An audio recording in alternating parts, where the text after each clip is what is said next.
You don't need to look hard to find some really complimentary comments regarding the Panzerkampfwagen 5 Panther. For example, all it takes is a quick Google search to pull up articles such as "Could an M4 Sherman tank even survive against a German Panther?" written by Kevin Heimel for Warfare History Network, in which it is claimed that, quote, "the German Panther was superior to the American M4 Sherman in almost every respect," as well as "A Formidable Foe, German Panther Tank," written by Ian Harvey for War History Online, which claims that, quote, "it was used to great horrific effect. It was considered one of the best tanks ever made by both the men who made it and the men who fought against it." But such articles all suffer from a particular problem.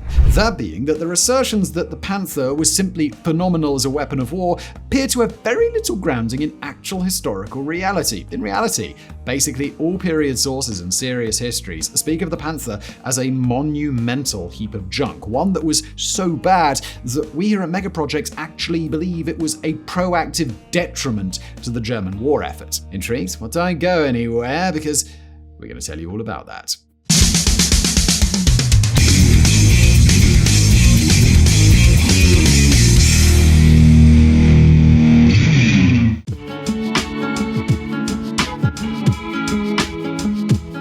Let's begin with a whistle-stop history, just so that we have a bit of context about where the Panther came from. It was a direct response to the Soviet T-34, a tank that, to put it bluntly, turned many pairs of standard-issue Wehrmacht underpants a healthy shade of brown. This was down to the fact that it featured a punchy cannon, specifically the 76mm F-34 in the early models, a decent top speed of give or take 50 kph on the road, and a reasonable armor of around 40 to 60mm on most parts of the tank, which was also heavily sloped to increase its effectiveness. This fine balance of firepower, mobility, and protection made it the perfect medium tank in the eyes of many. It had its own problems, of course, as any tank does, with some German observers noting that it had god-awful optics and tended to be so poorly commanded that it verged on abject incompetence. But these minor foibles didn't change the fact that on a basic level, it simply outmatched basically everything the Germans could put up to oppose it. Chiefly, this was because the mighty German Panzer Force, the same one that had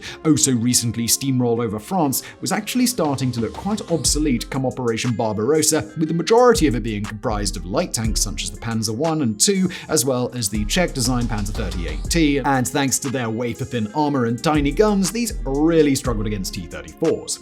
They did have better tanks, such as the much newer and beefier Panzer III and IV, but even these could struggle against a T-34, with most Panzer IIIs during Operation Barbarossa only packing a 15mm KWK-38 cannon, and most Panzer IVs sporting a 75mm KWK-37, a weapon that, although reasonable in caliber, lacked velocity thanks to its stubby little barrel. Clearly, the Panzer Force needed to be given more firepower to stay competitive. Some of the ways they went about achieving this were very sensible indeed, such as taking the Panzer IV, which had originally been designed as an infantry support tank, hence the short cannon, and giving it a much higher velocity 75mm KWK-40 cannon to make a proper tank killer out of it, as they began doing with the F2 model, which was produced from 1942. For some of the German High Command's more veritable wrinkly brains, however, this wasn't good enough, despite the fact that a KWK-40 armed Panzer IV was near as, damn it, a 1-to-1 equivalent for a T-34 in capabilities. Plus, it also had 2+ years of production on top of 3+ years of development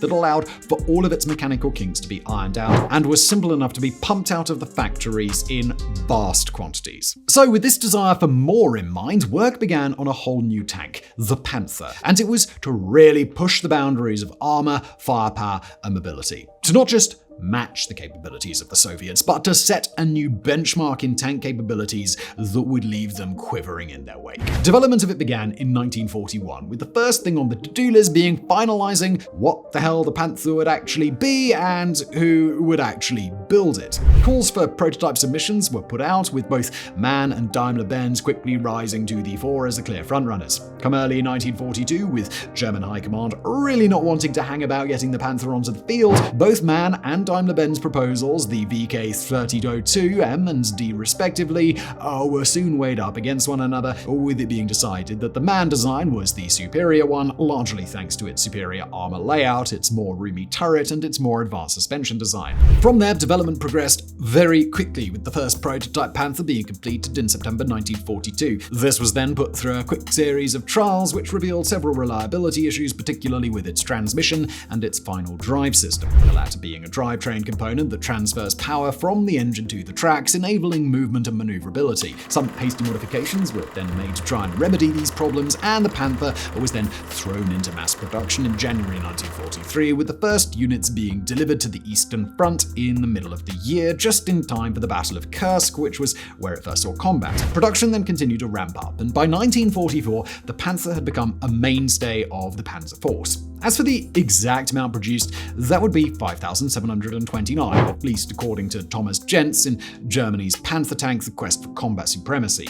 We thought we'd mention explicitly our source for that claim, as the exact production figure is rather contested. Oh, and if you're wondering when production came to an end, barring some that were knocked out post-war by the Allied powers for testing reasons, it ended in April 1945, with a final 64 being pumped out of the factories. So, now that we know all about the Panther's overall story, let's bring this chapter to a close and move on to have a look at what it actually was.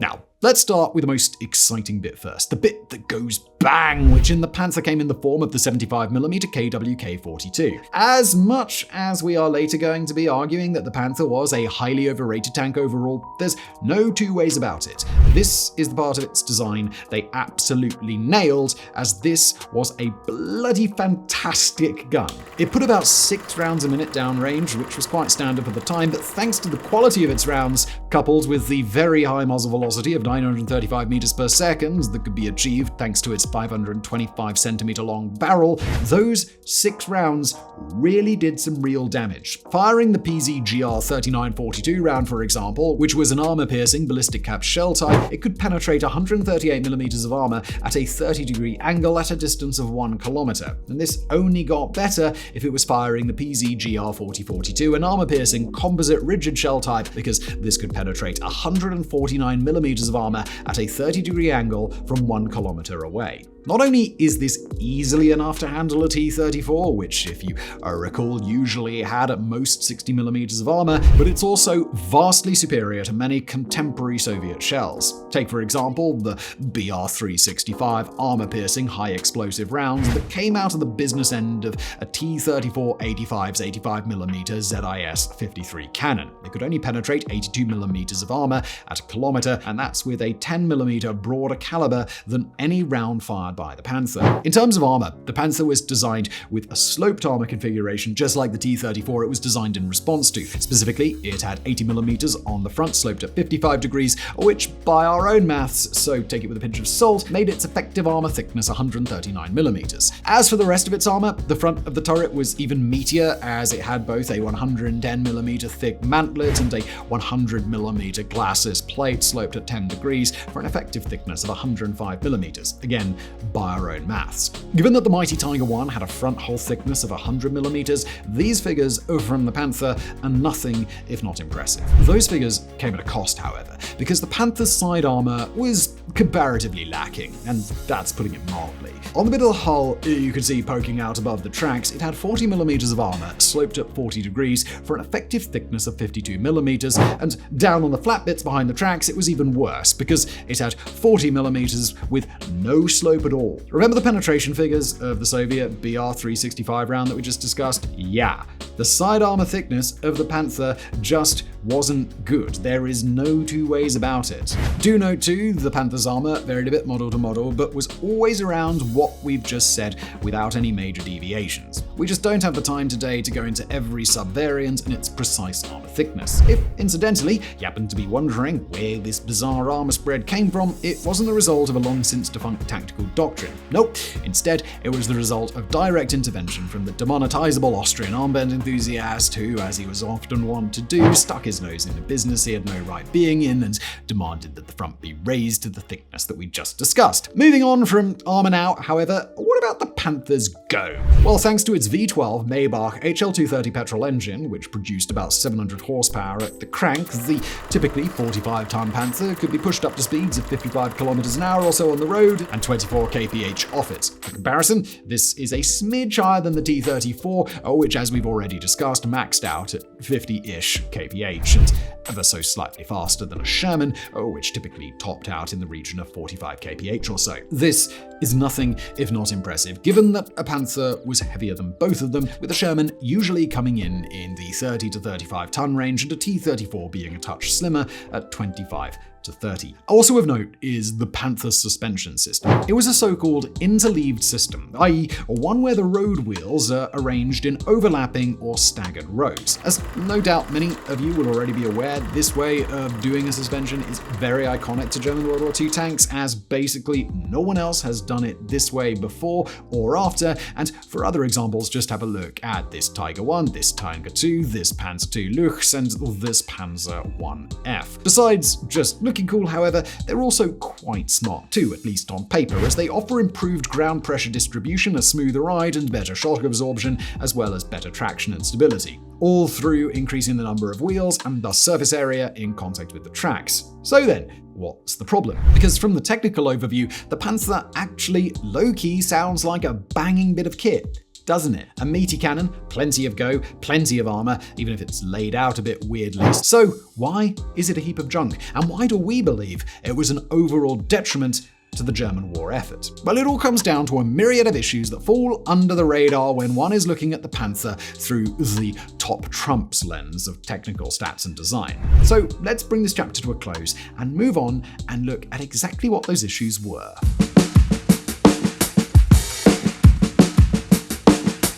The first issue was with its engine, which overheated constantly. This was less of an issue with the HL230 intrinsically because, when it was stuffed in a Tiger 1 or a Tiger 2, it comparatively ran an absolute treat and rarely overheated. But the Panther's cooling system was just so inadequate that the otherwise reliable enough engine simply couldn't cope. It ended up being so bad, in fact, that at any given time, as many as 50% of all Panthers available could be out of action through breakdown, more often than not caused by the engine severely overheating and junking itself. The consequence of the engine issues weren't always just inconvenience through breakdown either, as an overheated engine could actually light the whole tank up in a blazing fire, as exemplified by the first 3 Panzers lost at Kursk, not being taken out due to enemy fire, but due to them going up in flames as they were unloaded off a train. Then there was the transmission and final drive units, which, despite efforts to improve their reliability before the Panther went into mass production, were still about as much use as a marzipan marital aid, mostly due to the simple fact that they were horrifically designed and made.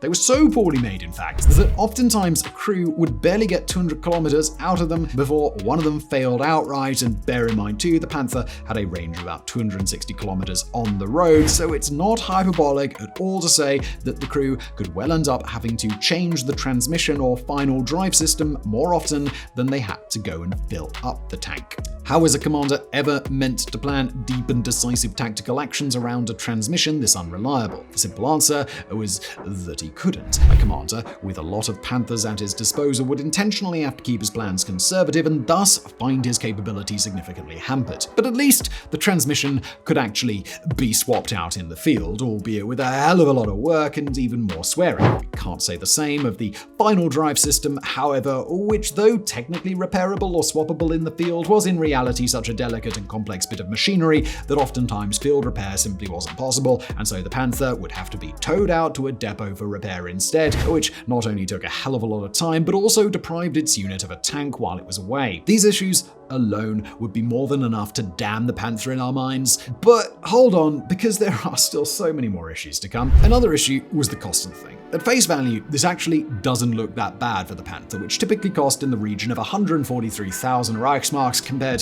to the 115,000 Reichsmarks for a Panzer IV fully decked out with the bigger KWK-40 cannon, and it looks especially not that bad when one compares it to something like a Tiger 1, which came in at an eye-watering 250,000 Reichsmarks. But put it this way. It's very much the historiographical vogue at the minute to view World War II as a war of production, one in which whoever could produce the most killing implements would win the war. And suddenly, through this lens, that extra 28,000 Reichsmarks for a Panther suddenly looks like a lot of money, because for every 5 Panthers you built, you could have 6 big gun Panzer IVs instead. Expand this maths out a bit, and you figure out that for the cost of the 5,729 Panthers Germany built, they could have had 7,127 Panzer IVs instead. And suddenly, it's a pretty big difference, isn't it? And that's before we consider the fact that those 7,127 Panzer IVs would actually, work. We also have another good old-fashioned mechanical issue to discuss, because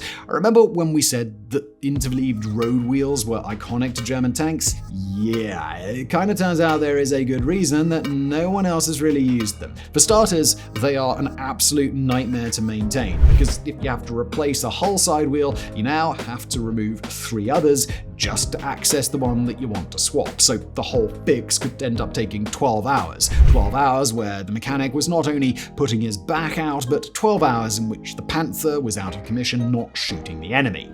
It's a similar issue if a suspension component breaks too. Multiple wheels to remove to access it, which takes absolutely ages. And the suspension created more issues still, because not only were they a nightmare to swap out, but they were also an absolute magnet for mud, snow, and other debris, all of which really like to build up inside of them. Nothing short of an absolute nightmare on the Eastern Front, because, as you may have heard, Soviet winters tend to be a touch extreme. On a good day, this would just increase the wear and tear on the wheels and hasten the amount of time before a Panther had to return to the depot yet again. On a bad day, this could easily seize up the whole suspension and completely immobilize the tank, potentially meaning it had to be outright abandoned. It's weird, isn't it, that for supposedly the best tank ever made, the Panther doesn't half seem to have a lot of problems, and that basically is our entire argument today. We believe that actually, despite the hype and the fact that admittedly it is certainly a very cool-looking tank, the German army would have been better just putting all of its eggs in the Panzer IV basket, a tank that did the job tactically and could actually go a whole week without breaking down.